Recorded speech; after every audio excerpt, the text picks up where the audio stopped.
கனமழையை திறம்பட எதிர்கொள்ள தேவையான முன்னெச்சரிக்கை நடவடிக்கைகளை எடுக்க ஆட்சியர்களுக்கு அறிவுறுத்தல் வழங்கப்பட்டிருக்கிறது. கனமழையை திறம்பட எதிர்கொள்ள தேவையான முன்னெச்சரிக்கை நடவடிக்கைகளை எடுக்க ஆட்சியர்களுக்கு தமிழ்நாடு அரசு அறிவுறுத்தலை கொடுத்திருக்கிறது. விரைவில் தமிழ்நாட்டில் பருவமழை தொடங்கும் என்று எதிர்பார்க்கப்படக்கூடிய நிலையில் கனமழையை திறம்பட எதிர்கொள்ள தேவையான முன்னெச்சரிக்கை நடவடிக்கைகளை எடுக்க அந்தந்த மாவட்ட ஆட்சியர்களுக்கு தமிழ்நாடு அரசு தரப்பில் அறிவுறுத்தல் என்பது கொடுக்கப்பட்டிருக்கிறது. அனைத்து மாவட்ட ஆட்சியர்களுக்கும் தமிழ்நாடு அரசு தரப்பில் இந்த அறிவுறுத்தல் என்பது கொடுக்கப்பட்டிருக்கிறது. நிவாரண முகாம்களையும் தயார் நிலையில் வைக்க வேண்டும் என்று அறிவுறுத்தல் கொடுக்கப்பட்டிருக்கிறது. விரைவில் பருவமழை தொடங்கும் என்று எதிர்பார்க்கப்படக்கூடிய நிலையில் அதிகம் பாதிக்கப்படக்கூடிய இடங்கள் என்பது அரசால் கண்டறியப்பட்டிருக்கிறது. இந்த நிலையில் அந்தந்த மாவட்ட ஆட்சியர்களுக்கு அரசு தரப்பில் அறிவுறுத்தல்கள் என்பது கொடுக்கப்பட்டிருக்கிறது.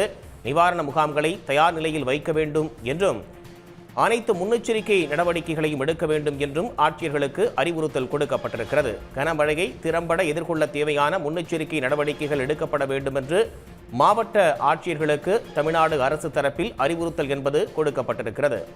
நிவாரண முகாம்களையும் தயார் நிலையில் வைக்க வேண்டும் என்று அறிவுறுத்தல்கள் கொடுக்கப்பட்டிருக்கிறது. கனமழை பெய்தால் பாதிக்கப்படக்கூடிய இடங்கள் என்பது அடையாளம் காணப்பட்டிருக்கக்கூடிய நிலையில் தற்போது இந்த அறிவுறுத்தல் என்பது ஆட்சியர்களுக்கு கொடுக்கப்பட்டுள்ளது. உடனுக்குடன் செய்திகளை தெரிந்து கொள்ள சன் நியூஸ் பெல் ஐகானை கிளிக் பண்ணுங்க.